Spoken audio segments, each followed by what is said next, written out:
তো বিচার কার হবে? ঠিক আছে, বিচার তারা করুক, ওইসব বিচার আমি পরোয়া করি না।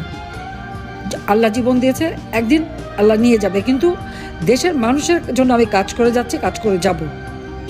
আমার তো বাবা মা ভাই সব হারিয়েছি, তারপরে ঘর বাড়ি যা ছিল সব লুটপাট পুড়িয়ে দিয়েছে। গণভবন তো আমার নিজের পারি না, সরকারি, তার উপরে এত ক্ষোভ। তারা কি বিপ্লব করে ফেলেছে? কিসের বিপ্লব? গুন্ডামি, সন্ত্রাসী, জঙ্গিবাদী কাজ থেকে বিপ্লব হয় না, তবে বাংলাদেশটাকে জঙ্গি রাষ্ট্রে পরিণত করেছে। এখান থেকে বাংলাদেশকে মুক্ত করতে হবে। ওই মামলা দিয়ে, মামলা রায় দিয়ে আমার কণ্ঠ বন্ধ করতে পারবে না। আমি জনগণের পাশে আছি, জনগণের পাশে থাকবো, জনগণের জন্য কাজ করে যাব। আমি আমার নেতাকর্মীদের বলবো, কেউ ঘাবড়াবেন না। এসব মামলা এগুলো আমরা অনেক দেখেছি, যা সময়ের ব্যাপার। আমি জানি এখন কষ্ট পাচ্ছেন, ঘর ছাড়া, বাড়ি ছাড়া, পরিবার ছাড়া, ঘর নাই, বাড়ি নাই, খাবারের জায়গা নাই, নিজের আয় রোজগার নাই। সেই ইউনিয়ন পর্যায় থেকে সমস্ত নেতাকর্মীদের যে অত্যাচারটা এরা করলো, এটা আমরা ভুলবো না। পাই হিসাব নেব, এবং হিসাব আমি নিতে পারবো ইনশাল্লাহ, আমার বিশ্বাস আছে। 15ই আগস্টের পরে এসে যদি ওই খুনিদের বিচার করতে পারি, যুদ্ধাপরাধীদের বিচার করতে পারি, বাংলাদেশকে অর্থনৈতিকভাবে উন্নত করে বিশ্বকে দেখাতে পারি যে হ্যাঁ বাংলাদেশ পারে। পদ্মা সেতু টাকা ইউনুস বন্ধ করেছিল, নিজের টাকায় পদ্মা সেতু তৈরি করে বিশ্বকে দেখিয়েছি। যমুনা নদীর উপর সেতু করে দিয়েছিলাম, রেল সেতু, আবার আলাদাভাবে রেল সেতু আমি করে দিলাম। আমরাই পারি, আওয়ামী লীগই পারে। আজকে সারা বাংলাদেশটাকে যে আমরা উন্নত করেছি, সেটা একটা দৃষ্টান্ত বিশ্বের কাছে। বাংলাদেশ জানে কিভাবে তাদের দাবি আদায় করতে হয়, কিভাবে বাংলাদেশ ঘুরে দাঁড়াতে পারে। অন্যায় অবিচার যারা করে তাদের বিচার একদিন বাংলার মাটিতে জনগণই করবে। কাজে আমি সবাইকে বলবো যে কোনো ঘাবড়ানোর কিছু নেই, বেঁচে তো আছি, বেঁচে থাকবো, দেশের মানুষের কল্যাণ আবার করব।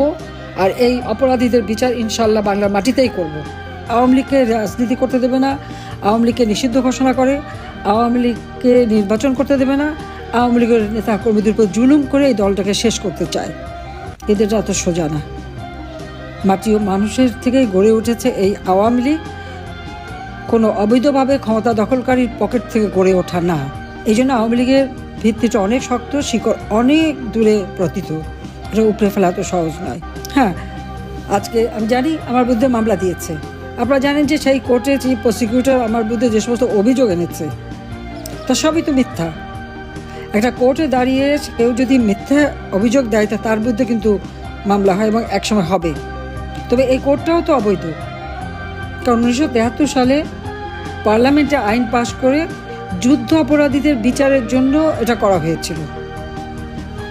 এখানে কিন্তু স্পষ্ট লেখা আছে যুদ্ধ অপরাধীদের বিচার হবে, এবং এই আইনের 11(4) অনুচ্ছেদে স্পষ্ট বলাই আছে কিভাবে এই কোর্ট গঠিত হবে, চিফ প্রসিকিউটর থেকে শুরু করে কারা কী হবে, সব কিন্তু নির্দেশিকা দেওয়া আছে। কিন্তু এরা কিছুই মানেনি। ইউনূস অবৈধভাবে, অসাংবিধানিকভাবে ক্ষমতা দখল করেছে।